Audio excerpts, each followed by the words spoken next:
Back out in the garden. Surprise. So today I have been I've been filling my potato beds. I have Huckleberry Gold potatoes. They are a low glycemic index potato, and they have a purple skin and a yellow flesh inside. So far, I have 3 beds done, and I have 3 rows per bed. Each bed is 4 feet wide, and I just kind of separate them out by eyeball. I don't measure or anything, but because I only have 3 rows instead of 4 rows, I can plant them a little bit closer. So what I did is I started out with just a dirt bed, and I threw on compost. I tilled it up because this is a first time bed. There's really not a whole lot of organic matter in the bed. So I put the compost from the compost bin onto the bed. I tilled up the bed, and then I dug out each of the trenches, and then I added a little more compost into each of the trenches, along with rock phosphate. Rock phosphate is one of those root producing nutrients. So a lot of root crops require more rock phosphate, phosphorus. So I added that, and then I put the potatoes in, and then I covered them back up, and then I added a very thin layer of compost on top of that, and then I mulched it with grass. As you know, I have grass every week that comes from our yard, and I'm not going to let my yard just be a yard. It needs to work for me, because if it's not useful on the farm, it needs to go away. So the grass provides nitrogen, phosphorus, and potassium into the bed, and mulching it prevents the weeds from growing. So we definitely use the grass clippings for all of that. So I need to finish the last bed over here, and let's get started on it.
there's big chunks.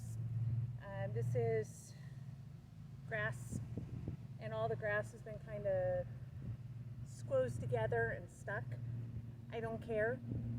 We have big clumps of straw and manure, and I don't worry about it because the compost has been sitting for over a year. It's not hot, it's not going to burn my plants. So I don't sift it because I find it to be more work than what the benefit is. For me, it seems to be the right choice. So I don't sift any of my compost. I just put it in as is. It breaks down. There's still microbes running around in it. It's still got nutrients in it. So it's just fine the way it is. I don't worry about it. I just don't want to add the extra work to it. So now that the bed has been planted with 3 rows of potatoes, the length of the 16-foot beds, I put compost on top, just kind of in a thin layer, because I've already gone through probably 2 wheelbarrows half full, so probably 1 full heaping wheelbarrow full of compost per bed. And I add rock phosphate, so these are going to be highly nutritious beds. So once the compost is down, I'm going to put the grass clippings on top of it as a mulch to keep the weeds from growing. That way I don't have to worry so much about weeding the beds. Some is still going to pop up, but not as many as there would be without the mulch. So now I'm going to mulch the beds and it's going to be done.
Well, I'm dirty and I'm wet about lunchtime. So I'm gonna head in and make lunch, and I might come out and do some other stuff. I still have a few other activities to do. My Jerusalem artichokes, which are in the far bed over here, the border bed, still need to be transplanted. I got about halfway done, so I need to finish that up. So I might do that after lunch. But for now, I'm gonna say happy gardening, and we'll see you again next time.